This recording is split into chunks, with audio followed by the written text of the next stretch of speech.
नमस्कार, जय जोहार। क्या आप भी गवर्नमेंट एग्जाम्स की तैयारी करना चाहते हैं? क्या आप भी मेमोरी टेक्निक्स और ट्रिक्स के जरिए बहुत ही कम समय में स्मार्ट स्टडी करना चाहते हैं? क्या आप चाहते हैं कि सीजी व्यापम टॉपर आपको पढ़ाए? तो डाउनलोड करिए योगेंद्र साहू क्लासेस ऐप। यहाँ 10 से अधिक गवर्नमेंट एग्जाम्स क्रैक करने वाले और सीजी व्यापम टॉप करने वाले योगेंद्र सर CGPSC और सीजी व्यापम के अंतर्गत होने वाले सभी एग्जाम्स की तैयारी कराएं। तो डाउनलोड करिए Yogendra Sahu classes app to be the best, learn from the best.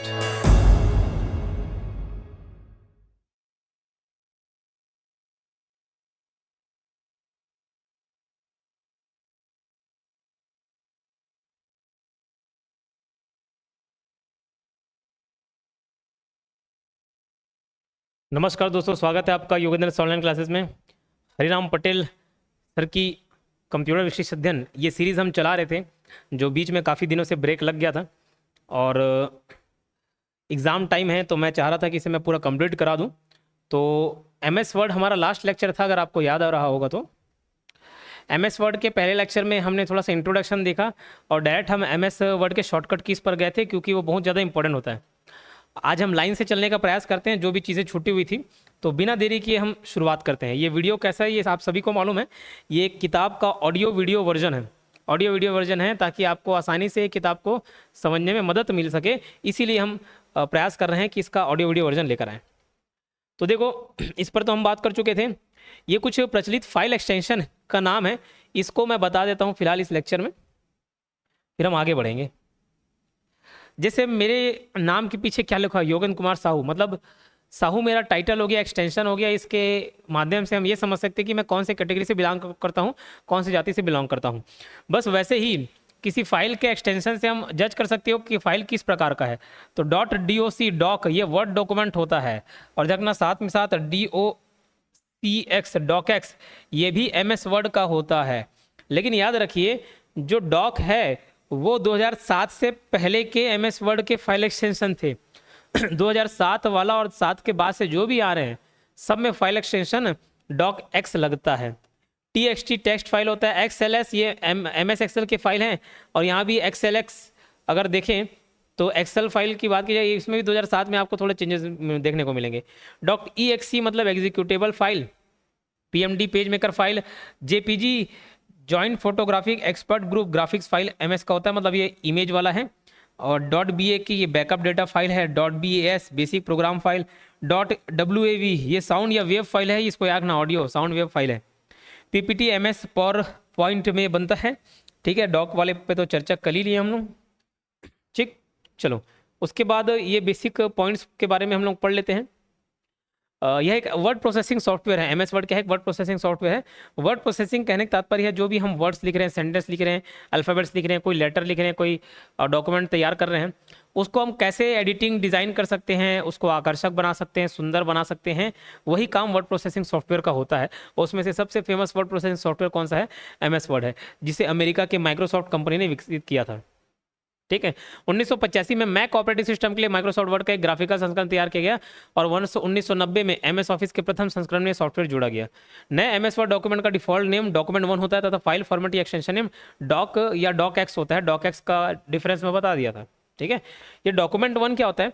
जैसे आप MS वर्ड पे काम कर रहे हैं, उस फाइल का आप कुछ नाम दे सकते हो, जैसे ऑफिस रेज्यूमे, लीव लेटर, ऐसा कुछ आपने उसका टाइटल दे दिया। अगर वो टाइटल आप नहीं देते हैं तो बाय डिफ़ॉल्ट document1 नाम से सेव हो जाता है। अगर पहले से कोई document1 नाम का कोई फाइल है तो document2 आ जाएगा। माइक्रोसॉफ्ट वर्ड हमें चित्र, ग्राफिक और टेक्स्ट को फॉर्मेट करने की सुविधा प्रदान करते हैं, जिससे किसी भी वर्ड और टेक्स्ट को एडिट, फॉर्मेट, व्यू, सेव और प्रिंट कर सकते हैं। जी बिल्कुल। अभी MS वर्ड की विशेषताएं के बारे में देखेंगे कि क्या क्या इसमें चेंजेस कर सकते हैं, कौन कौन से फीचर्स अवेलेबल रहते हैं। तो सबसे पहला एडिटिंग। एडिटिंग में MS वर्ड में टाइप किए गए टेक्स्ट को प्रिंटिंग से पहले जांच कर उसमें गलती होने पर उसे संशोधित कर सकते हैं, एवं नए टेक्स्ट जोड़ना, पुराना हटाना, सब कुछ किया जा सकता है, एडिटिंग कर सकते हैं। फॉर्मेटिंग। फॉर्मेटिंग कहने का तात्पर्य हम जो भी चीज़ें लिखे हैं उसको थोड़ा सुंदर और आकर्षक बनाएं, फॉर्मेटिंग का ही तात्पर्य होता है। तो टाइप किए टेक्स्ट को सुंदर एवं आकर्षक बनाने की तकनीक फॉर्मेटिंग कहलाती है। इसमें टेक्स्ट का font size, font style, font type, font colour आसानी से बदला जा सकता है, तथा शब्द, लाइन, पैराग्राफ के बीच रिक्त स्थान को भी परिवर्तित किया जा सकता है। प्रिंटिंग, अगर आप चाहते हैं कि आपका जो कंटेंट है वो सॉफ्ट कॉपी में ना रहकर हार्ड कॉपी में आ जाए, पेज से प्रिंट होकर आ जाए, तो उसको आप प्रिंट भी कर सकते हो Ctrl+P दबा के। डॉक्यूमेंट को स्टोर करना, मान के चलो आप सेव करके रख रहे हो इन फ्यूचर, जैसे हम कुछ कंटेंट टाइप करते हैं, हमारे जो भी कंटेंट आते हैं हम उसको भविष्य के लिए भी सेव करके रख लेते हैं, तो हम उसको स्टोर करके रख लिए, बैकअप बना के रख लिए। मेल मर्ज का भी काम आता है, इसको पढ़ लीजिएगा। एमएस वर्ड के इस गुण द्वारा एक ही पत्र और संदेश को कई व्यक्तियों के लिए तैयार किया जा सकता है। इसमें एक डॉक्यूमेंट फाइल होती है तथा दूसरी एड्रेस फाइल, इन दोनों को मिला दिया जाता है, ठीक है, वही मेल मर्ज कहलाता है। स्पेलिंग एवं ग्रामर चेक, देखो स्पेलिंग एवं ग्रामर चेक, और यहाँ पे एक चीज़ आप याद रखेंगे, अगर स्पेलिंग गलत है तो वो रेड कलर से अंडरलाइन हो जाएगा, और ग्रामर गलत होने पर ग्रीन, तो जी से ग्रामर और जी से ग्रीन कलर याद रखेंगे। यानी कि जैसे मैं ब्यूटीफुल को ब्यूटीफुल लिख दिया, ब्यूटीफुल, तो भैया ये स्पेलिंग गलत है तो इसके नीचे रेड अंडरलाइन आ जाएगा। ग्रीन वाले में क्या है, ग्रीन में ग्रामर गलती दिखाता है, जैसे मैं बोला yesterday is a good day. अब बात यस्टरडे की हो रही तो तुरंत ये समझ आ जाएगा कि भैया यस्टरडे मतलब बीते हुए कल की बात कर रहे हैं, तो वॉज होना चाहिए ना कि इज। तो यहाँ पे ग्रामेटिकल मिस्टेक है, स्पेलिंग कहीं पे भी कोई दिक्कत नहीं है, ग्रामेटिकल एरर है, तो इस केस में यहाँ पे नीचे ग्रीन अंडरलाइन हो जाएगा। स्पेलिंग और ग्रामर चेक का भी काम एमएस वर्ड में होता है। वर्ड आर्ट और क्लिप आर्ट, वर्ड आर्ट और क्लिप आर्ट क्या है, शब्दों को स्पेशल डिजाइन आप दे सकते हैं।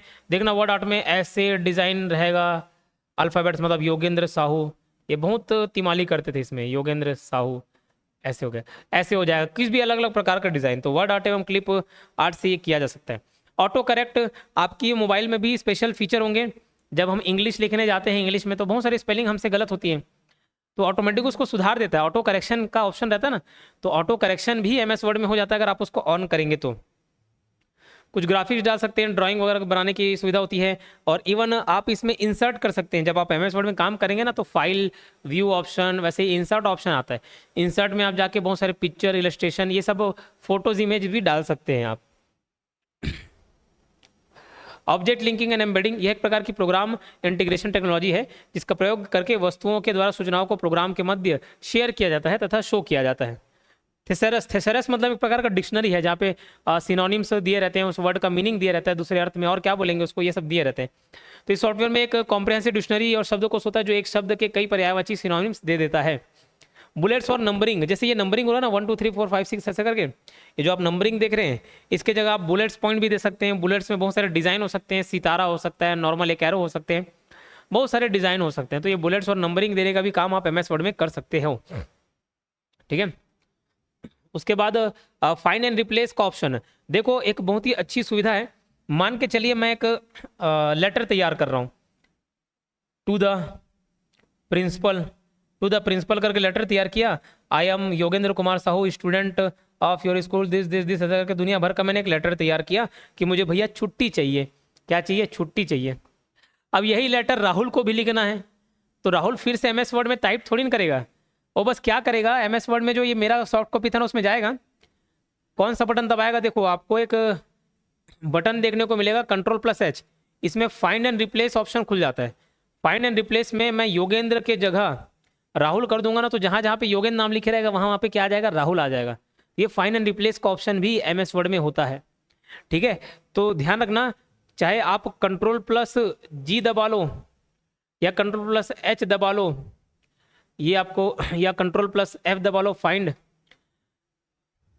वो सब के सब आपको किस में देखने को मिल जाएंगे। एक ही डायलॉग बॉक्स खुलता है, 3 अलग अलग ऑप्शन रह जाता है, फाइंड, रिप्लेस और गो टू, एक ही डायलॉग बॉक्स खुलता है जिसमें तीनों ऑप्शन रहते हैं, बट अलग अलग शॉर्टकट की से अलग अलग टेक्स्ट दबे रहता है उसमें। इंडेंटेशन, इंडेंटेशन मतलब है स्पेस देना। इंडेंटेशन का तात्पर्य है पेज की बाउंड्री और टेक्स्ट के बीच के अंतर से। इसके प्रयोग से टेक्स्ट और पेज बाउंड्री के बीच चारों तरफ से गैप को कम या ज़्यादा किया जा सकता है। इंडेंट से रिलेटेड पिछले लेक्चर में हमने शॉर्टकट की पर डिस्कस किया था, Ctrl+T हो गया, M हो गया, ये सब हमने किया हुआ है। हॉरिजॉन्टल और वर्टिकल स्क्रॉल बार, देखो बहुत सारे बच्चे स्क्रॉल बार और रूलर में कंफ्यूजन होते हैं, स्क्रॉल बार और रूलर में कंफ्यूजन होते हैं। तो रूलर अलग है, ठीक है, रूलर अलग है और स्क्रॉल बार अलग है।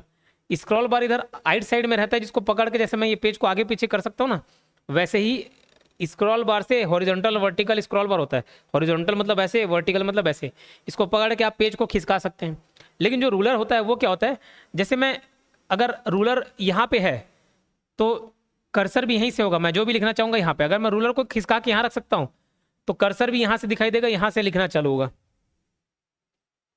सेक्शन क्या होता है, लेआउट टैब के सेक्शन भाग में ड्रॉप डाउन मेन्यू होता है जो डॉक्यूमेंट के करेक्ट सेक्शन को किस तरह शुरू करना है उसके लिए ऑप्शन प्रदान करता है। ये ऑप्शन पेज ब्रेक लगाने के विविध विकल्प भी प्रदान करता है, जैसे even page, odd page, new page, continuous page. Tab मेनू, रिबन पर मेन्यू बार में कुछ बटन लगे होते हैं, इन बटन को टैब बटन भी कहते हैं।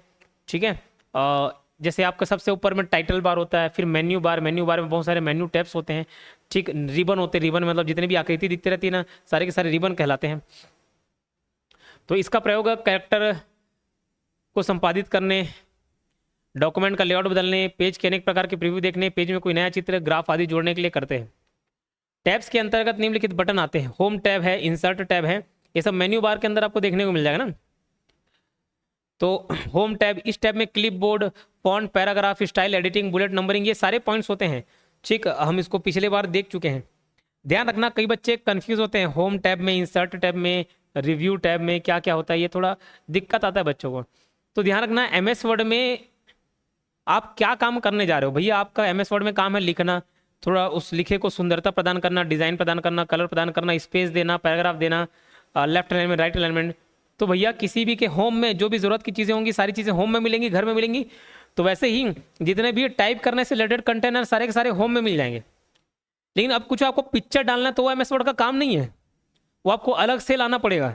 उसके लिए होता है इंसर्ट टैब। इंसर्ट टैब में इंसर्ट करना मतलब कुछ चीज़ डाल रहे हो आप बाहर से, ऐसे आप जज करेंगे ना तो इजीली आपको मालूम चल जाएगा। क्योंकि यहाँ से क्वेश्चन बनते हैं, जैसे टेबल्स डालना है तो टेबल्स किस में होता है, होम में होता है, इंसर्ट में होता है, टेबल्स इंसर्ट में होता है ना। इस टैब में pages, table, illustration, links, header, footer, text, ये सब डालने का काम इंसर्ट में रहता है। ठीक है, चलिए होम टैब बता दिया, इंसर्ट टैब बता दिया। और क्लिप बोर्ड भी होता है। क्लिप बोर्ड मतलब कोई चीज़ आप कॉपी किए रहोगे तो वो क्लिप बोर्ड में जाके सेव हो जाता है, वहाँ से आप पेस्ट कर सकते हो। Page layout tab, page layout इस टैब का प्रयोग विभिन्न प्रकार के थीम्स डालने के लिए करते हैं, मतलब डिज़ाइन हो गया, थीम हो गया। इस विकल्प से पेज का बैकग्राउंड और पैराग्राफ सेट किया जा सकता है। रिव्यू टैब में अब देखो, रिव्यू किस लिए करोगे, रिव्यू टैब में क्या चीज़ मिलेंगी, स्पेलिंग और ग्रामर चेक। आपने कुछ लिख दिया, रिव्यू करना मतलब क्या, फिर से उसका पुनरीक्षण करना, फिर से निरीक्षण करना। तो भैया आप कुछ चीज़ लिख दियो, गलत है सही है, फिर से निरीक्षण करने का काम किस में होगा, रिव्यू टैब में ही होगा। ऐसे आप याद रख सकते हैं कि कौन से टैब में कौन सा फंक्शन है। स्पेलिंग और ग्रामर चेक करने का काम रिव्यू टैब में मिलता है। शब्द कोश देखना, अनुवाद करना, ये सब इसी में मिलेगा आपको। व्यू टैब में print layout, full screen layout, macros, split आदि से मिलकर बना होता है। इसका प्रयोग पेज की बनावट को देखने के लिए करते हैं। ठीक है, चलिए ये देखो एमएस वर्ड, फिर ये हम लोग डिस्कस कर चुके हैं ना, मैक्सिमाइज, मिनिमाइज, ये सारे बटन हम डिस्कस कर चुके हैं। मेन्यू बार के विकल्प, देखो आपके मेन्यू बार में जितने भी टैब्स हैं वो टैब्स को शॉर्टकट की के माध्यम से आप खोल सकते हो। अब ये शॉर्टकट की किताब में जैसे लिखे ना वैसे आपको याद कर लेना है, क्योंकि हो सकता है आप नया कोई वर्जन एमएस वर्ड चला रहे होंगे, जैसे मैं 2016 एमएस वर्ड चला रहा हूँ, तो कुछ शॉर्टकट की उसमें काम नहीं करते। तो अपना दिमाग माथापच्ची नहीं करना है, जितना किताब में लिखा है उसको याद कर लेना है। जैसे आपको मेन्यू बार में फाइल मेन्यू खोलना है, सबसे पहले फाइल मेन्यू रहता है, या तो आप माउस कर्सर ले जाके खोल लो, या आप माउस यूज नहीं करना चाह रहे हो तो Alt+F दबा दो। अब देखो यहाँ पे आप कंफ्यूज मत होना ना, 7 ठोक ऑप्शन है, सातों को मैं याद करा रहा हूँ। Alt+F, तो F से फाइल रहेगा, बस ध्यान रखना या ऑल्ट है, कंट्रोल नहीं है। एमएस वर्ड के वर्किंग के एरिया में आप काम कर रहे होते होंगे तो ज़्यादातर आप Ctrl+A, Ctrl+B, Ctrl+C ये सब दबाते हैं। लेकिन आपको मेन्यू टैब में जाना है तो उसके लिए कंट्रोल ना होकर ऑल्ट है, इस बात को आप ध्यान रखेंगे। तो F से फाइल, E से एडिट, V से व्यू, I से इंसर्ट, ये तो कितना आसान है, ये सब चीज़ याद रह जाएगा। फॉर्मेट में याद रखेंगे, अब भैया फॉर्मेट में Alt+F दबाएंगे तो F तो पहले से फाइल के लिए है, इस केस में F ना दबा के F के बाद क्या आता है, O आता है, तो O दे देता है, Alt+O फॉर्मेट का हो जाता है। वैसे ही टूल्स के लिए Alt+T है, लेकिन टेबल के लिए Alt+A है, क्योंकि T तो पहले से बुक हो चुका है टूल्स के लिए। तो टेबल में T के बाद A आता है ना, तो Alt+A दबाने से टेबल आ जाता है। इस बात को आप ध्यान रखेंगे, टेबल इंसर्ट कर सकते हैं। ठीक, तो ये सब आप शॉर्टकट की उपयोग कर सकते हैं, इसको आप ध्यान रखेंगे। और इंसर्ट में क्या क्या चीज़ें होती हैं ये आप याद रखेंगे। Auto text, field, symbol, comment, picture, text box, खास करके इंसर्ट वाले की बात करना, उसको याद रखना। व्यू टैब को भी आप देख सकते हो, वेब लेआउट, प्रिंट लेआउट, मतलब दिखने से रिलेटेड कोई भी चीज़ हो, व्यू में कुछ अलग से डाल रहे हो आप, हाइपरलिंक डाल रहे हो, बुक मार्क डाल रहे हो, कोई इलस्ट्रेशन डाल रहे हो, पिक्चर डाल रहे हो, कमेंट डाल रहे हो, सब डेट एंड टाइम डाल रहे हो, वो इंसर्ट में मिलेगा आपको देखने को, ठीक है। चलो फिर ये स्टैंडर्ड टूल बार में इसके ऑप्शंस तो मैंने सारे आपको बता ही दिए हैं, है ना। ये शॉर्टकट की मैंने अलग से बताया, पूरा का पूरा बताया हुआ है। प्रिंट प्रीव्यू के लिए Ctrl+F2 भी याद रख सकते हो, हालांकि प्रिंट के लिए एक और शॉर्टकट की है Ctrl+P, Ctrl+F2 भी याद रखेंगे। सेव एस के लिए Ctrl+S तो रहता है, साथ ही साथ F12 भी दबा सकते हो। देखो फंक्शन की F1 से लेके F12 तक रहता है, 1 से लेके 12। तो F1 में ध्यान रखना हेल्प विंडो खुलता है, क्या हेल्प विंडो, और F12 में क्या खुलता है, सेव एस डायलॉग बॉक्स खुलता है, सेव एस डायलॉग बॉक्स खुलता है। तो भैया कोई भी नया चीज़ आप ओपन करोगे तो शुरुआत में आपको क्या चाहिए रहता है, आपको शुरुआत में हेल्प चाहिए होता है कि उसको कैसे यूज़ करें। जैसे आप पढ़ने आ रहे हो तो सबसे पहले आपको हेल्प चाहिए होता है ना, सर क्या पढ़ें, कितना पढ़ें, कैसे पढ़ें, तो बस वैसे ही F1 से लेके हेल्प। अब सब चीज़ आप काम कर ले तो लास्ट में क्या करोगे, सेव ही करोगे, तो लास्ट में कौन सा बटन आता है, F12, तो वो सेव एज डायलॉग बॉक्स खुलता है, ठीक है। चलो ये देखो, ये आपका टाइटल बार है ऊपर, ये आपका मेन्यू बार में ये सारे टैब हैं, file, home, insert, page layout, reference, mailing, ये सारे, ये सबको रिबन्स बोलते हैं, ये सब रिबन्स के अंतर्गत आते हैं, है ना। रूलर, वर्क एरिया, कर्सर, ये सबको मैं बता चुका हूँ पहले, पहली क्लास में इसको मैंने बताया हुआ है ना, ये सब मैं बता चुका हूँ।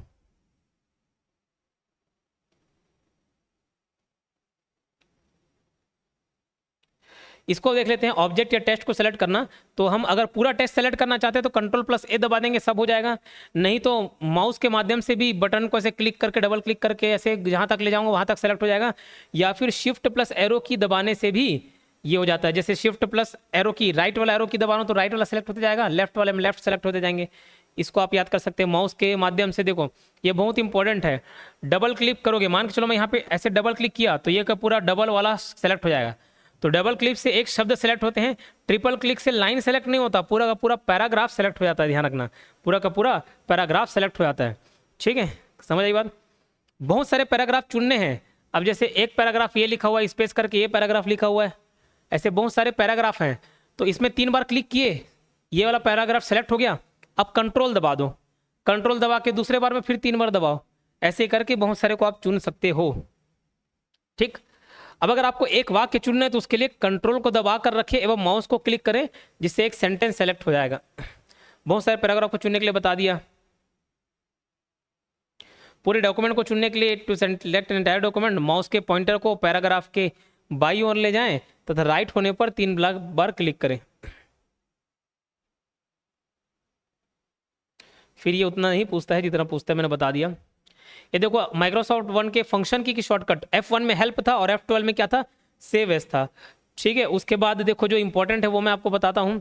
जैसे F5 में go to command, go to command actually जो गो टू वाला विंडो है वो खुल जाता है, फाइंड, रिप्लेस, गो टू, ये सब एक ही डायलॉग बॉक्स रहता है। आप F5 दबाएंगे ना तो खुल जाएगा। तो F से 5 और F से find, find dialog box, go to command, replace, ये सब खुल जाता है, ठीक है।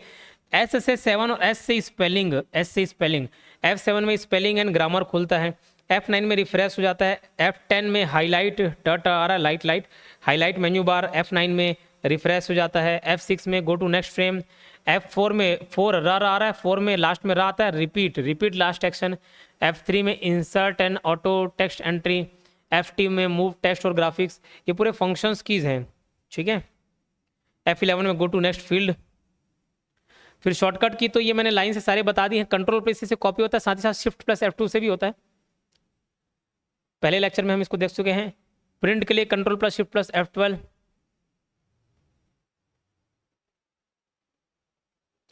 यहाँ पे देखो प्रिंट प्रीव्यू के लिए Ctrl+F2 है। स्टाइल और फॉन्ट के लिए, अब स्टाइल के लिए अगर आप सोचेंगे Ctrl+S दबा देता हूं तो गलत, इससे तो सेव हो जाता है। फॉन्ट के लिए Ctrl+F दबा देंगे तो भैया फाइंड वाला खुल जाएगा, तो बीच में कुछ ना कुछ एक्स्ट्रा दबाना पड़ेगा। तो ध्यान रखना Ctrl+Shift+S और Ctrl+Shift+F, ये स्टाइल और फॉन्ट के लिए होता है, स्टाइल और फॉन्ट के लिए होता है, ठीक। अब मान के चलो मैं कोई लेटर लिखा हूं, कुछ भी ऐसे लिखा हूं, अब मैं उसको स्मॉल लेटर में लिख डाला, मुझे उसको कैपिटल लेटर में करना है, कैपिटल लेटर में कन्वर्ट करना है सबको। तो सिंपल सा एक शॉर्टकट की होता है, ध्यान रखना Ctrl+Shift+A, खाली Ctrl+A करूंगा तो भैया वो तो सब सेलेक्ट हो जाएंगे, कंट्रोल ऑल वो नहीं करना है। मेरे को जितने भी सेलेक्ट है ना, सेलेक्टेड वाले को कैपिटल लेटर में लिखना है तो भैया कैपिटल लेटर में लिखना है तो कंट्रोल प्लस शिफ्ट प्लस ए करूंगा।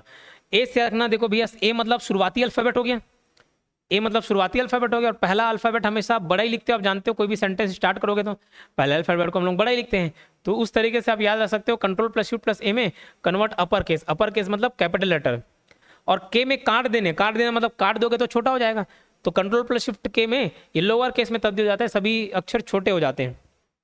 कंट्रोल प्लस शिफ्ट प्लस सी टेक्स्ट फॉर्मेट को कॉपी करता है, टेक्स्ट को कॉपी तो कंट्रोल प्लस सी है, टेक्स्ट फॉर्मेट को कॉपी करने काम कंट्रोल प्लस शिफ्ट प्लस सी होता है। फिर देखो कंट्रोल प्लस शिफ्ट प्लस ये इंक्रीज फॉन्ट साइज, जैसे फॉन्ट साइज 11 में लिख रहे हो, 12 में लिख रहे हो, 13 में लिख रहे हो, तो बढ़ाना है तो ये बड़ा मुंह है, कंट्रोल प्लस शिफ्ट प्लस ये बड़ा मुंह अपने तरफ कर रहे हो मतलब बड़ा हो जाएगा फॉन्ट साइज, छोटा मुंह अपने साइड है मतलब ये छोटा हो जाएगा, फॉन्ट साइज कम हो जाएंगे।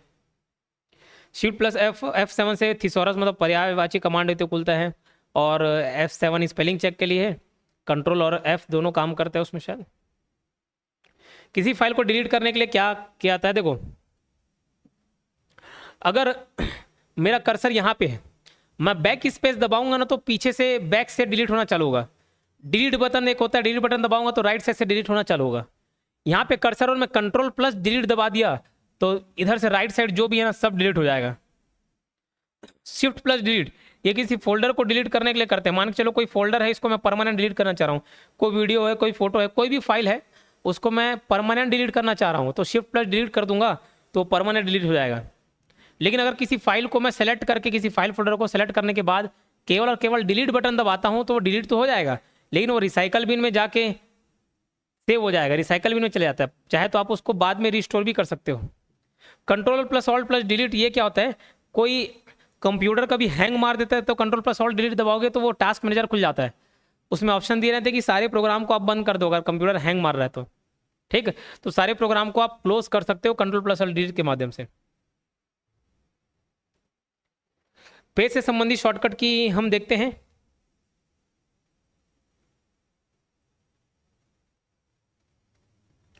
पानी लाना तो टाइम कितना हुआ बता।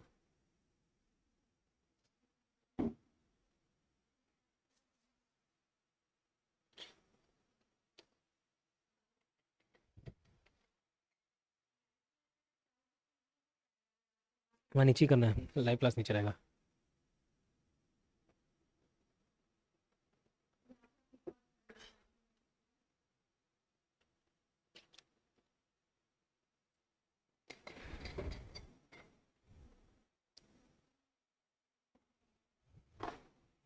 चलिए पेज से संबंधित शॉर्टकट, जैसे MS वर्ड में आप काम कर रहे हैं तो एक ही पेज में थोड़ी ना करेंगे, ऐसे 2-3 पेज, जैसे हम लोग नोट्स बनाते हैं तो 20-25 पेज का भी नोट्स हो जाता है, 100 पेज के भी नोट्स हो जाते हैं। अब मैं 20वें पेज में हूँ, मेरे को एक पेज ऊपर जाना है तो पेज अप दबा दूंगा, पेज अप का बटन होता है, एरो की नहीं, पेज अप। पेज डाउन दबा दिया तो एक पेज नीचे, लेकिन कंट्रोल, अब देखो मेरे को कहाँ पे जाना है, किसी भी पेज के, पेज या डॉक्यूमेंट या लाइन या पैराग्राफ के प्रारंभ में जाना है तो होम बटन दबा देंगे, एंड में जाना है तो एंड दबा देंगे, सबसे पहले पेज में जाना है तो कंट्रोल प्लस होम दबाता हूं, ठीक है, कंट्रोल प्लस होम दबाता हूं, और ध्यान रखना सबसे अंत पेज में जाना है तो कंट्रोल प्लस एंड दबाऊंगा। प्रिंट प्रीव्यू के लिए कंट्रोल प्लस F2 ये तो देखे ही थे पहले, तो इसको आप ध्यान रखेंगे। सब स्क्रिप्ट और सुपर स्क्रिप्ट क्या होता है, जैसे मुझे H2O लिखना है तो ये जो 2 है वो बाजू में नहीं है, नीचे है, और मुझे x⁻2 लिखना है, अभी ये 2 ऊपर में है, तो ऊपर से सुपर, जो सुपर स्क्रिप्ट है वो ऊपर लिखा होता है और सब स्क्रिप्ट नीचे लिखा होता है। अब इसके लिए भी एक शॉर्टकट की है, मैं आपको एकदम आसानी से याद करा देता हूं, क्योंकि बाद में सब शॉर्टकट की हौच पौच हो जाते, याद नहीं लगता है। तो ऐसे बोलते ना, मेरे लिए भैया सब बच्चे बराबर हैं, सभी क्या है मेरे लिए बराबर हैं, सभी बराबर है, तो सब बराबर में बराबर वाला साइन रखता है, मतलब कंट्रोल प्लस इक्वल टू का साइन आप यूज करेंगे तो सब स्क्रिप्ट डल जाएगा, और शिफ्ट दबाएंगे, कंट्रोल प्लस शिफ्ट दबाएंगे और इक्वल टू, तो ध्यान रखना इसमें सुपर स्क्रिप्ट डल जाता है, सब स्क्रिप्ट और सुपर स्क्रिप्ट सब मेरे लिए बराबर है, मतलब कंट्रोल प्लस बराबर, और कंट्रोल प्लस शिफ्ट प्लस बराबर करोगे तो सुपर स्क्रिप्ट के लिए शॉर्टकट की है ये।